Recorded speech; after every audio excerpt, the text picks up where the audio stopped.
Bismillah, Assalamualaikum warahmatullahi wabarakatuh. Jumpa lagi pada pertemuan kelima ini, mata kuliah kurikulum dan pembelajaran. Hari ini kita akan membahas tentang pendekatan saintifik.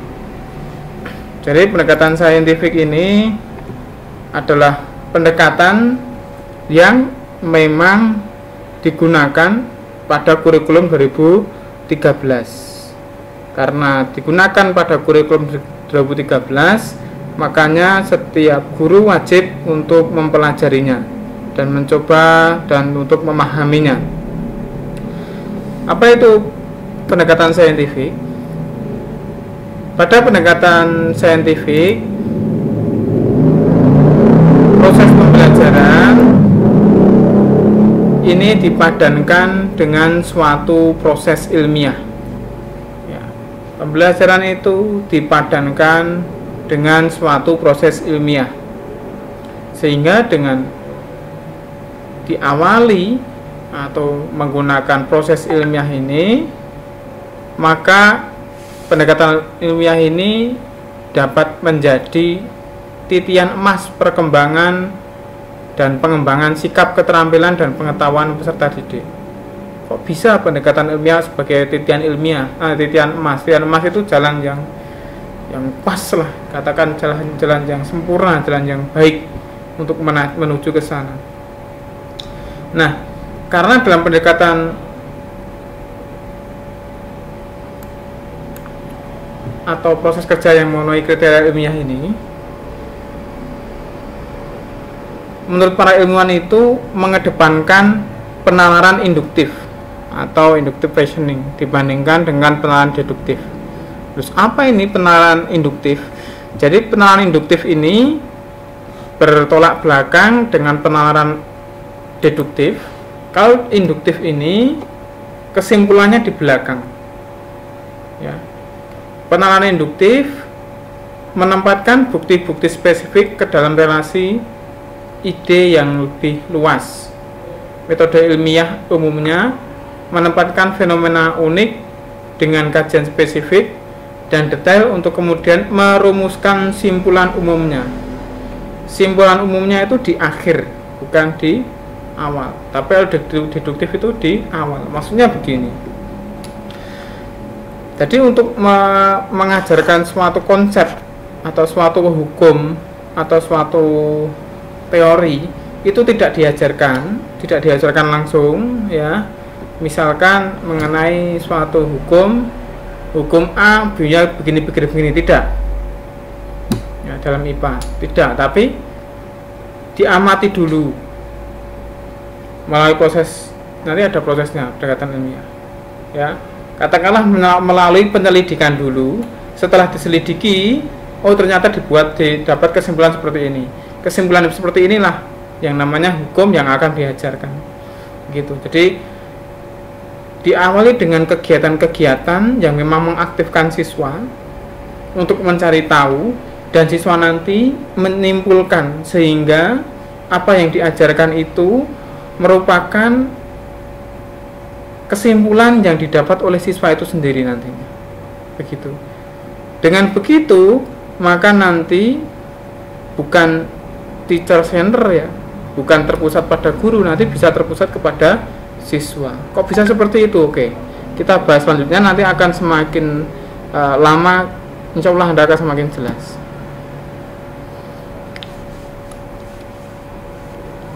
Kriteria pembelajaran berbasis ilmiah. Pertama, materi pembelajaran berbasis pada fakta atau fenomena yang dapat dijelaskan dengan logika atau penalaran tertentu, bukan hanya sebatas kira-kira, khayalan, legenda, atau dongeng semata. Kenapa seperti itu? Karena nanti siswa itu mencari tahu, proses mencari tahunya bisa melalui penelitian, sehingga nanti data-datanya itu memang berupa itu kebenaran ilmiah, begitu. Penjelasan guru, respon siswa, dan interaksi edukatif guru siswa terbebas dari prasangka yang serta-merta dan pemikiran subjektif atau penalaran yang menyimpang dari alur berpikir logis. Oke, kita misalkan contohkan Kalau tidak kita contohkan nanti akan kesulitan. Kita kalau yang tadi ya, yang di slide kedua tadi tentang induktif dan deduktif, saya contohkan saja dengan teori atau konsep siklus hidup. Kalau Anda mengajarkan pada siswa tentang siklus hidup kupu-kupu, anak-anak kupu-kupu itu bermetamorfosis gitu. Atau kalau nanti mengamatnya kalau kupu-kupu lama, oke nih. Sifat cahaya, anak-anak cahaya itu sifatnya dapat dipantulkan, merambat lurus, dapat dibiaskan dan sebagainya. Ya, kalau seperti itu hanya diberi pengertian-pengertian yang harus dihafal, lah itu nanti siswa itulah yang disebut namanya deduktif. Anda mengatakan dulu, menjelaskan dulu, baru nanti siswa mencobanya. Kalau ada waktu, kalau nggak ada waktu ya hanya menghafalnya. Atau kalau pembelajarannya hanya Anda inginnya ceramah ya ceramah saja seperti itu. Nah di pendekatan saintifik tidak diinginkan seperti itu, tapi siswa mencobanya dulu. Percobaan yang membuktikan sifat-sifat cahaya.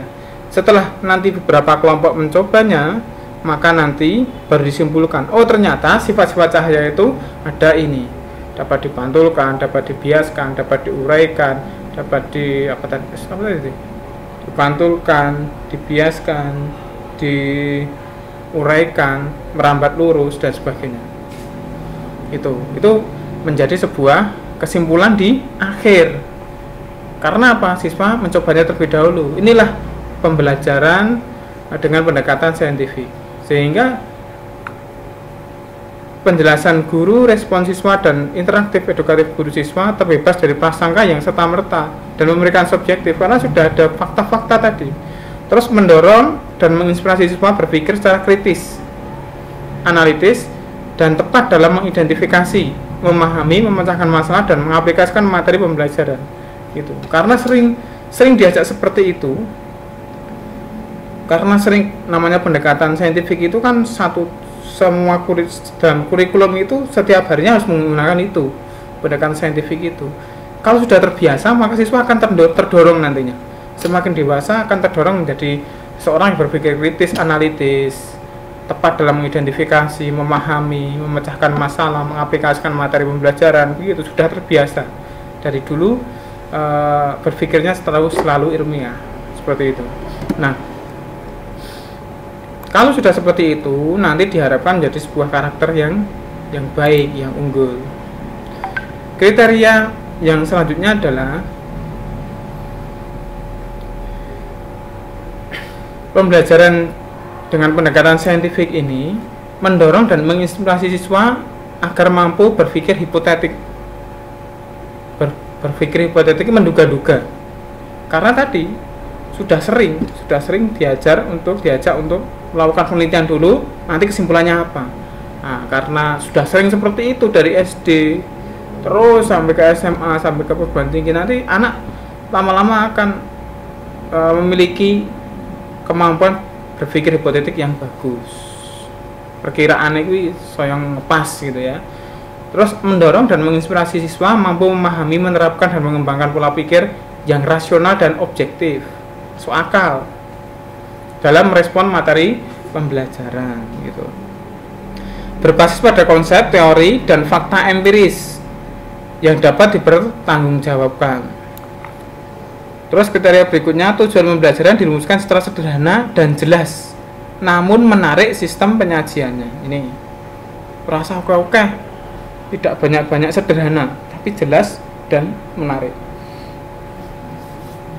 Proses pembelajaran harus terhindar dari sifat-sifat atau nilai-nilai non-ilmiah, semua harus ilmiah. Nah, pembelajaran saintifik, pembelajaran dengan pendekatan saintifik, proses pembelajarannya itu menyentuh 3 ranah. Apa itu? Sikap.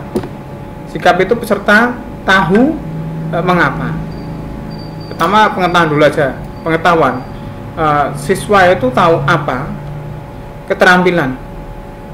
Apa itu termasuk definisinya dan juga yang lainnya terkait dengan pengetahuan itu kan kemarin sudah dipelajari ya tentang ranah kognitif Bloom, ada 6 taksonominya, ada dari low order thinking skill ke high order thinking skill ya, 6 dari mengingat, memahami, menerapkan, itu ranah pengetahuan semua ya.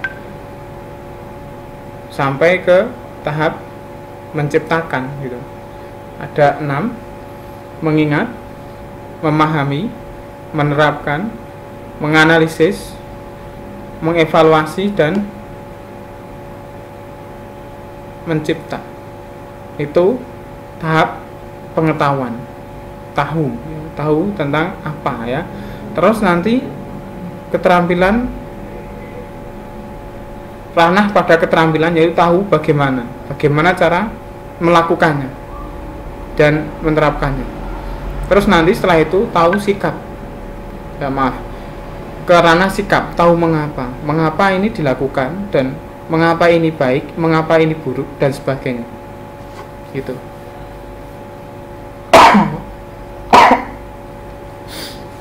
Hasil belajar melahirkan peserta didik yang produktif nantinya, kreatif, inovatif, dan afektif melalui penguatan sikap, keterampilan, dan pengetahuan yang terintegrasi itu dengan pendekatan saintifik itu. Sehingga diharapkan melalui pendekatan itu, dari pendekatan yang sudah didesain oleh pemerintah tersebut ya, maka nanti adanya peningkatan dan keseimbangan antara kemampuan untuk menjadi manusia yang baik, soft skill-nya baik, dan manusia yang memiliki kecakapan dan pengetahuan hidup secara layak, hard skill-nya. Dan peserta didik juga meliputi aspek kompetensi sikap, pengetahuan, dan keterampilan gitu. Jadi semuanya baik ya. Pinter dan juga bener ya. Nek unen-unen yen bener ke wong pinter kuwi angel daripada minter ke wong bener gitu. Bener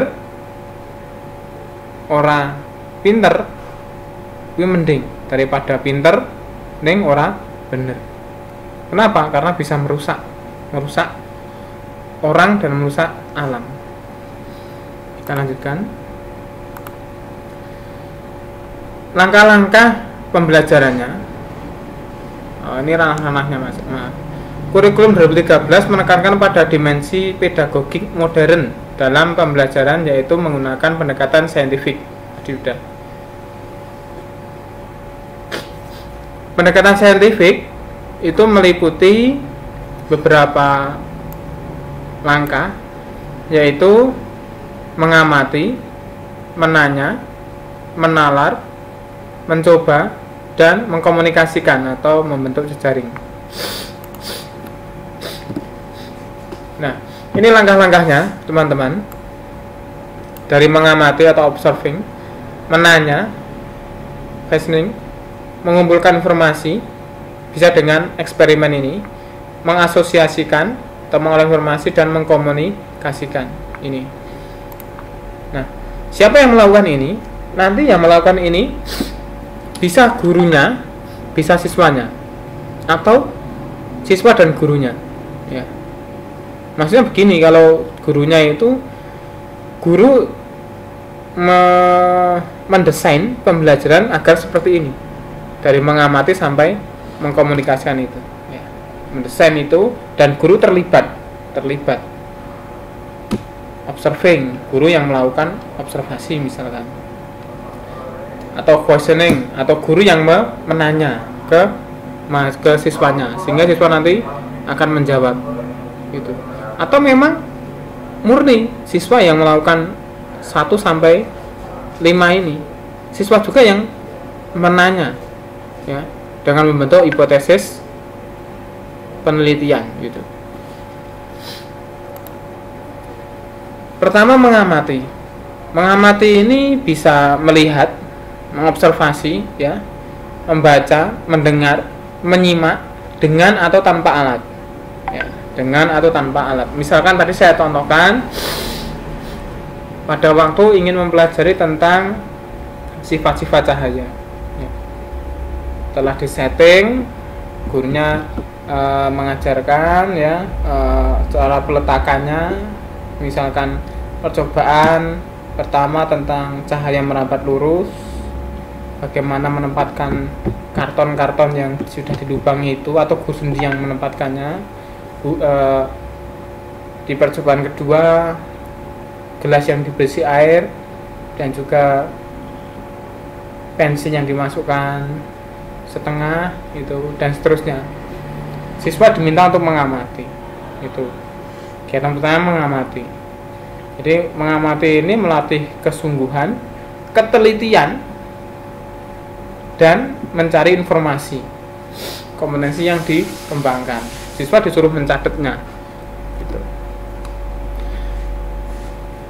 Metode mengamati mengutamakan kebermaknaan proses pembelajaran atau meaningful learning.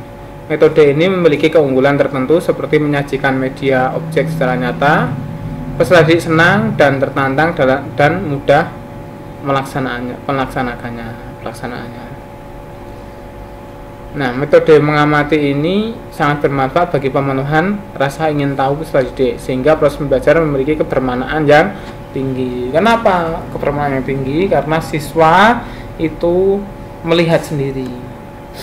Pembelajaran yang paling bermakna, yang agar bisa bermakna, itu pembelajaran yang dirasakan dengan panca indahnya siswa secara langsung.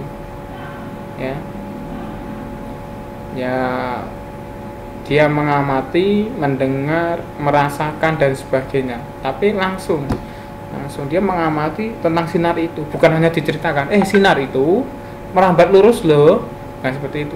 Sinar itu dia bisa dibelokkan loh, sinar itu bisa diuraikan loh, tidak seperti itu. Sinar itu bisa dipantulkan loh, tidak hanya seperti itu. Tapi siswa benar-benar mengamatinya, nanti akan menjadi pembelajaran yang bermakna. Bermakna gimana Pak? Bermakna itu akan membekas erat di pikirannya gitu. Jadi kroso gitu ya, memiliki makna yang dalam gitu. Nah, kegiatan mengamati ini bisa melihat, membaca, mendengar, menyimak dengan atau tanpa alat, yang pasti ini dengan disengaja dan dengan kesungguhan. Ini langkah mengamati bisa dengan beberapa langkah ini: menentukan objek, apa yang akan diobservasi, dan bla bla bla bla bla. Nah, jenis pengamatan bisa pengamatan secara biasa, bisa pengamatan terkendali, dan bisa pengamatan observasi partisipatif. Pengamatan biasa, ya, pengamatan biasa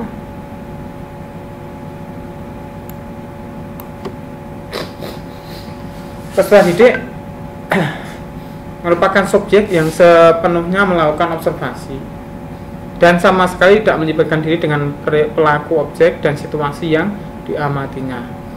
Contohnya adalah kalau peserta didik ini mengamati pertumbuhan kecambah yang ada di halaman, atau mengamati putri malu, tumbuhan putri malu, atau mengamati apa situasi yang ada di alam. Kalau observasi terkendali atau control observation, peserta didik sama sekali tidak terlibat dengan pelaku objek dan situasi yang diamati. Pada observasi terkendali, pelaku atau objek yang diamati ditempatkan pada ruang atau situasi yang dikhususkan. Jadi subjek objek penelitiannya itu dikontrol, ditempatkan pada satu ruangan misalkan yang khusus. Apakah cahayanya itu dibuat dari samping, misalkan kalau pertumbuhan perkecambahan itu, ataukah tidak diberi cahaya, atau bagaimana, sehingga ini ada perlakuan yang khusus. Sedangkan observasi partisipatif, participant observation, Pada observasi partisipasi ini, peserta didik melibatkan diri secara langsung dengan pelaku atau objek yang diamati. Misalkan ketika dia, peserta didik ini saya contohkan ketika dia mengamati sesuatu, contohnya di pasar tentang jual beli, maka dia langsung ke pasar untuk membeli barang itu atau menjual barang itu, sehingga dia di sana dan tidak disadari oleh yang diobservasi, tidak disadari oleh yang diobservasi gitu. Kalau yang atas itu, kalau kita tarik ke penelitian yang sosial, observasi biasa dan terkendali itu disadari oleh yang diobservasi, subjeknya sadar ngomong, Pak, saya anjenengan saya observasi nggih mengenai cara membelajarkan atau berjualannya gitu. Tapi yang ini yang partisipannya nggak tahu, ternyata dia adalah seorang peneliti yang mengobservasi, itu nggak diberitahu gitu. Nanti di skripsi Anda bisa nih akan dibahas lagi gitu ya. Langkah yang kedua adalah menanya. Menanya ini mengajukan pertanyaan tentang informasi yang tidak dipahami dari apa yang diamati, atau pertanyaan untuk mendapatkan informasi tambahan tentang apa yang diamati, dimulai dari pertanyaan faktual sampai ke pertanyaan yang bersifat hipotetik. Nah, teman-teman sekalian, ini yang bertanya itu bisa siswanya, bisa juga gurunya. Guru memberikan pertanyaan-pertanyaan yang sifatnya itu membimbing siswa dalam melakukan penelitian itu, bisa seperti itu. Atau siswanya sendiri yang diminta untuk membuat pertanyaan-pertanyaan tersebut, membuat hipotesis dari penelitiannya gitu. Jadi bisa guru, bisa juga siswa dalam pendekatan saintifik itu. Untuk tahap kedua yaitu menanya. Selanjutnya,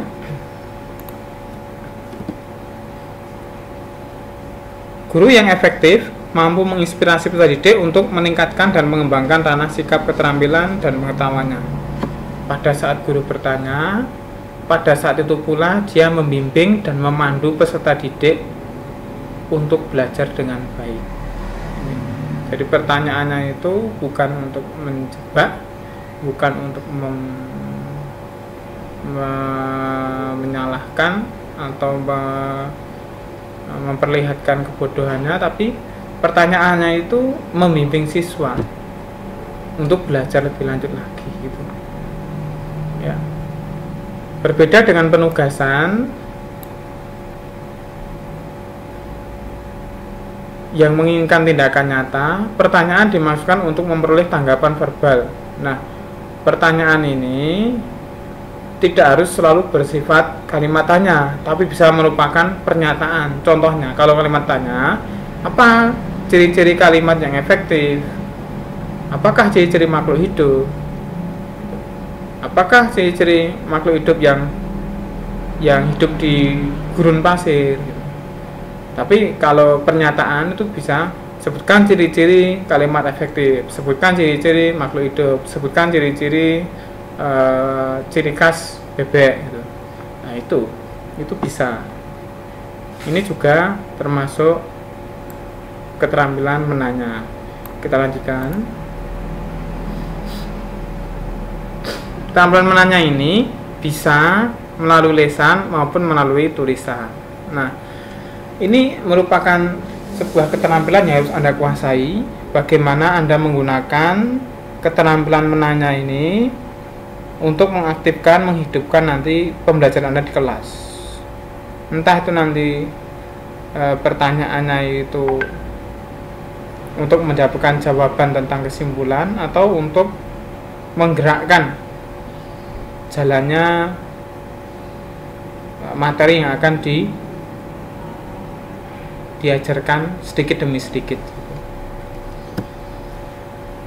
Langkah yang ketiga yaitu mengumpulkan informasi, bisa melakukan melalui eksperimen ya. Kegiatan belajarnya itu bisa melalui eksperimen. Percobaan tadi saya contohkan melalui percobaan untuk melihat sifat-sifat cahaya atau membaca sumber lain selain buku teks untuk mengetahui. Ya. Misalkan sebuah teori tentang biologi, tentang penyakit mata gitu, dia bisa mencari sumber dari buku selain buku teks gitu. Dia juga langsung melalui mengamati objek atau kejadian yang tidak didesain atau bukan merupakan eksperimen atau percobaan. Jadi ya mengamati yang sudah ada, misalkan mengamati objek pengamatan biologi yang ada di lapangan, di halaman gitu. Itu bisa juga melalui aktivitas dan wawancara dengan narasumber. Ini termasuk dalam mengumpulkan informasi atau eksperimen. Nah, di sini diharapkan pemerintah itu mengharapkan melalui kegiatan mengumpulkan informasi ini, siswa akan memiliki kompetensi yang nanti menunjang kepada pembelajaran pendidikan karakter. Ya. Kompetensi apa saja? Di antaranya sikap teliti, jujur, sopan, menghargai pendapat orang lain, kemampuan berkomunikasi, menerapkan kemampuan mengumpulkan informasi melalui berbagai cara yang dipelajari, mengembangkan kebiasaan belajar dan belajar sepanjang hayat, dan masih banyak lagi yang bisa dituliskan di situ, ulat, dan masih banyak lagi. Tidak mudah putus asa gitu. Jadi dengan interaksi itu, siswa mengalaminya secara langsung, mengumpulkan informasi secara langsung, dia akan terbiasa untuk mengalami proses, ya, mengalami proses, tidak hanya mendapatkan hasilnya saja. Oke, kita lanjutkan. Yang keempat, langkah keempat yaitu mengasosiasikan atau mengolah informasi tersebut. Jadi informasi yang sudah didapatkan ketika tadi saya contohkan tentang percobaan sifat-sifat cahaya, percobaan tentang perkecambahan, atau mengumpulkan informasi dari non buku teks tentang penyakit mata. Setelahnya adalah informasi tersebut diolah untuk disimpulkan. Jadi setelah percobaan beberapa kali, ternyata diketahui sifat-sifat cahaya itu ada 4 katakanlah. Merambat lurus, dapat dipantulkan, dapat dibiaskan atau dibelokkan, dan dapat diuraikan seperti itu. Nah, itu nantinya akan masuk ke langkah berikutnya, yaitu mengkomunikasikan. Nah, ketika mengkomunikasikan ini bisa secara berkelompok, bisa juga secara individu. Yang jelas siswa ini termasuk dalam kemampuan yang sulit ya sebenarnya, tapi siswa diminta untuk terbiasa. Ya. Siswa ini terbiasa untuk mengkomunikasikan. Pertama, mengkomunikasikan secara lisan. Cara lisan itu ya menyampaikan dengan lisan. Nah, kalau sulit, guru yang harus memiliki keterampilan bertanya untuk memancing siswa, hasilnya apa, seperti apa gitu. Ya, kalau belum berani maju di depan kelas gitu, ya masih di tempat duduk itu, ditanya hasilnya apa. Nanti tapi harus ditingkatkan terus. Hari-hari berikutnya harus ditingkatkan, nanti maju dan ditanya hasilnya apa secara lisan. Setelah itu tidak ditanya, coba sampaikan apa hasilnya dari percobaan kamu, apa hasilnya dari pengamatan kamu, dan sebagainya. Lisan dulu. Dan itu tidak membaca tapi mengkomunikasikan, menyampaikan. Seperti hanya Anda kalau menyampaikan PowerPoint itu tidak membacakan. Kalau hanya membacakan ya dosen dan teman-temanmu itu sudah bisa membaca, tidak perlu dibacakan. Tapi mengkomunikasikan atau menyampaikan apa yang ada di situ. Jadi slide itu berupa PowerPoint, hal-hal yang memang punya kekuatan, poin-poin yang kuat gitu ya, yang harus dijelaskan lagi, dijelaskan secara verbal lagi, secara lisan lagi gitu ya. Selain mengkomunikasikan secara lisan, juga mengkomunikasikan secara tertulis. Nah, siswa nanti dilatih juga untuk mengkomunikasikannya secara tertulis. Misalkan pertama Anda membuat kerangkanya, selanjutnya nanti tidak diberi kerangka secara tertulis. Pertama mungkin dalam satu kalimat, dilanjutkan dengan satu paragraf dan beberapa paragraf gitu. Dibiasakan seperti itu ya. Yang kita di Indonesia itu hal mengkomunikasikan itu masih kurang. Itu untuk pendekatan saintifik yang terdiri dari 5 langkah itu. Terima kasih teman-teman. Kita akan lanjutkan ke video di pertemuan ke-6 selanjutnya. Terima kasih. Assalamualaikum warahmatullahi wabarakatuh. Tetap semangat, tetap sehat, jaga diri, jaga hati.